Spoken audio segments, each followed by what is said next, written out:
Hello, je suis revenue pour le deuxième enregistrement. OK, je continue, on est à la page 5. Une poupée étonnante. OK, il y a des boutiques près de l'hôtel Thénardier. Jusqu'à minuit, ces boutiques sont éclairées par de petites lampes. Mais on ne voit pas une étoile dans le ciel. Excuse, j'ai éternué. OK, on ne voit pas une étoile dans le ciel. Dans la dernière de ces boutiques, en face de la porte des Thénardier, le marchand a placé, sur un fond de serviette blanche, une poupée haute de près de 2 pieds. Elle est habillée d'une robe rose. Elle a de vrais cheveux, des yeux bleus. Toute la journée, les enfants de moins de 10 ans l'ont regardée. Mais il ne s'est pas trouvé à Montfermeil une mère assez riche pour la donner à son enfant. Éponine et Azelma ont passé des heures devant elle. Ça, c'est les deux petites filles des Thénardier. Et Cosette elle-même, rapidement, il est vrai, a osé la regarder de loin. Au moment où Cosette sort, son seau à la main, elle ne peut s'empêcher de lever les yeux sur cette poupée si belle. La pauvre enfant s'arrête.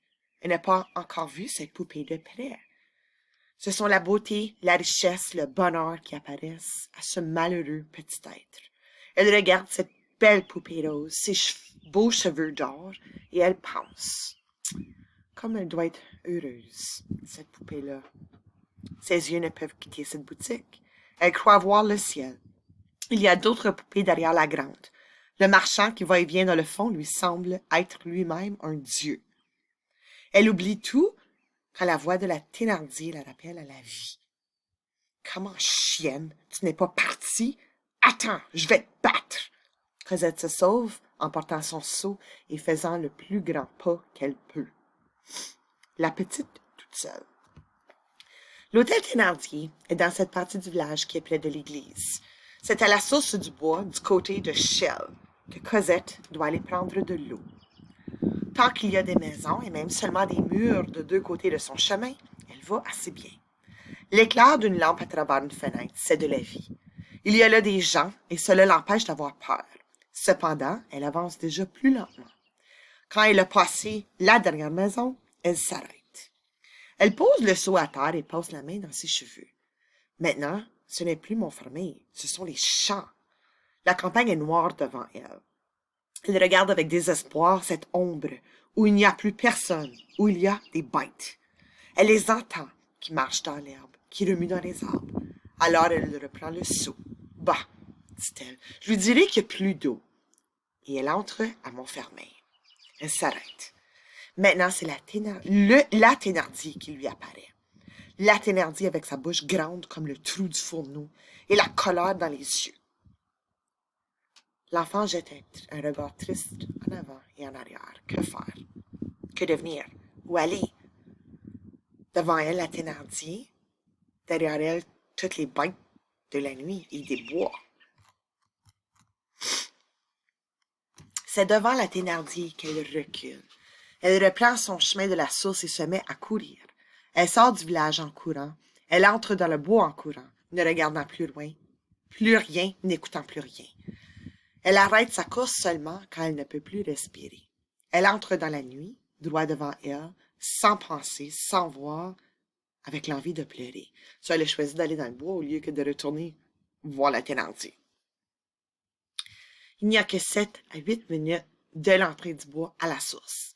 Cosette connaît le chemin pour l'avoir fait bien souvent le jour. Elle ne se perd pas.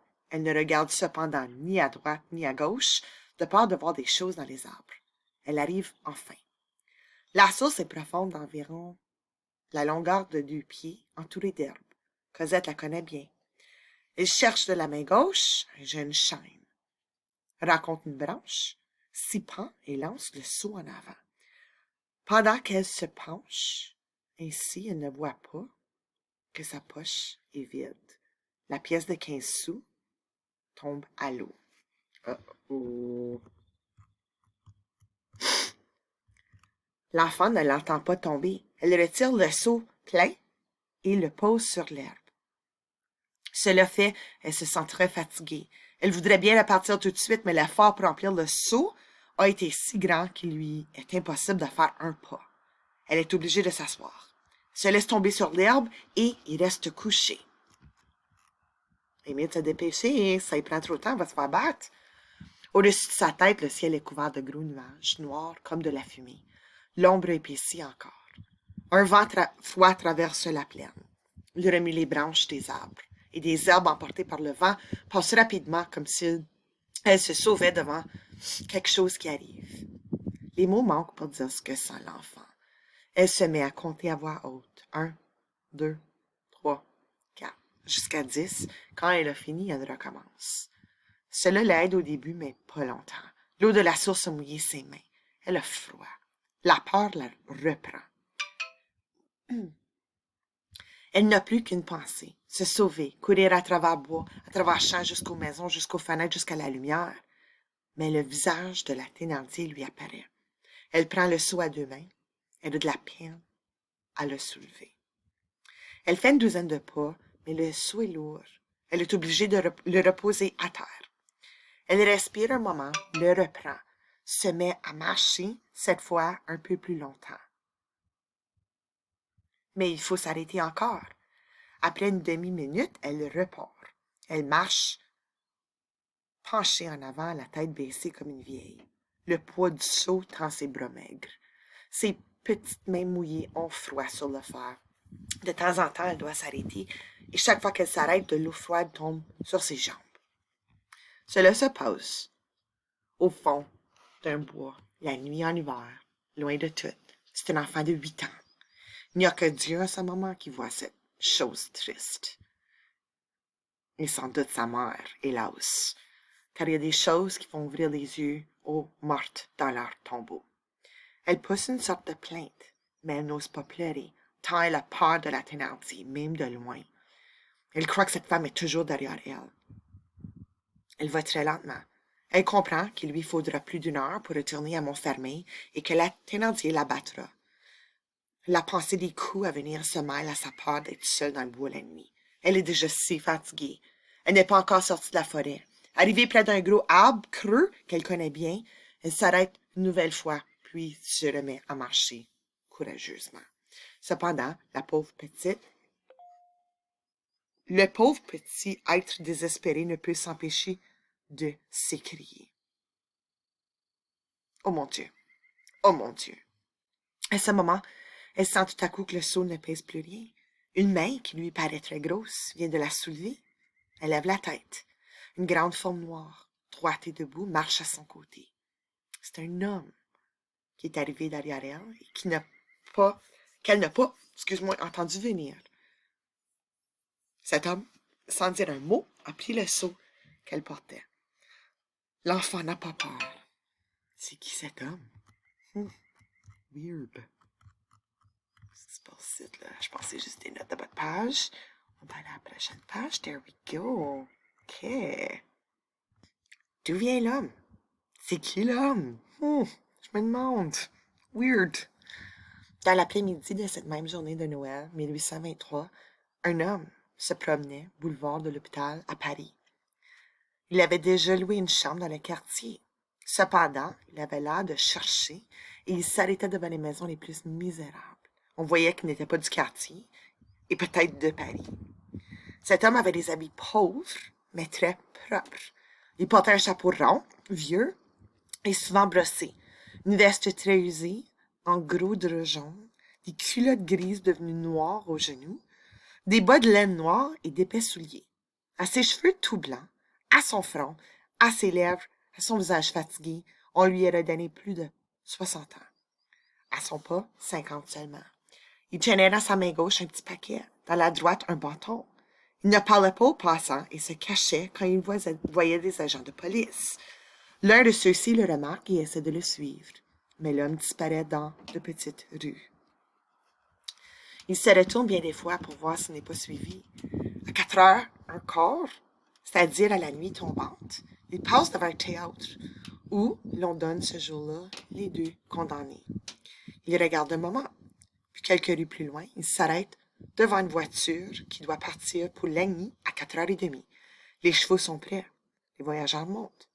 L'homme demande « Avez-vous une place? »« Une seule, à côté de moi, dit le conducteur. Je la prends. Montez. » Cependant, avant de partir, le conducteur jette un coup d'œil sur les vêtements pauvres du voyageur et se fait payer.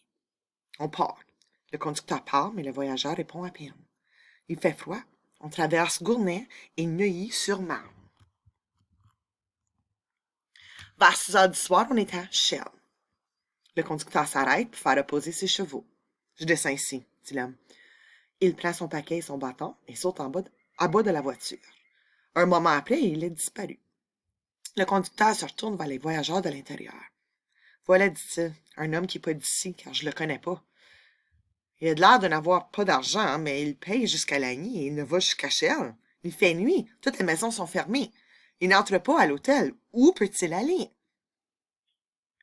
C'est une nuit de décembre très noire. On voit à peine 2 ou 3 étoiles au ciel. Mais l'homme sait où il va. Il traverse dans l'ombre la grande rue de Chelles. Puis, il prend gauche, avant d'arriver à l'église, le chemin qui mène à Montfermeil. Il suit ce chemin rapidement. Et, peu avant le village de Montfermeil, il tourne à droite, à travers champs, et marche à grands pas vers le bois. Quand il est dans le bois, il va lentement. Il se met à regarder soigneusement tous les arbres, avançant pas à pas, comme s'il suivait une route, comme de lui seul. Il y a un moment où il paraît se perdre et où il s'arrête. Enfin, il arrive à de grosses pierres blanches. Il marche rapidement vers ces pierres et les regarde avec attention. Un gros arbre est à quelques pas du tas de pierres. Il va à cet arbre, puis il se retourne. En face se trouve un vieil arbre creux. Il avance vers lui, puis il regarde le sol. La terre n'a pas été remuée. Alors il prend sa marche à travers le bois. C'est cet homme qui vient de rencontrer Cosette. Il a aperçu cette petite ombre qui s'arrête, pose quelque chose, puis le reprend et se met à marcher en poussant des plaintes. Il a reconnu que c'est une toute petite fille chargée d'un gros seau d'eau plus gros qu'elle. Alors, il est allé à l'enfant et l'a aidé sans rien dire.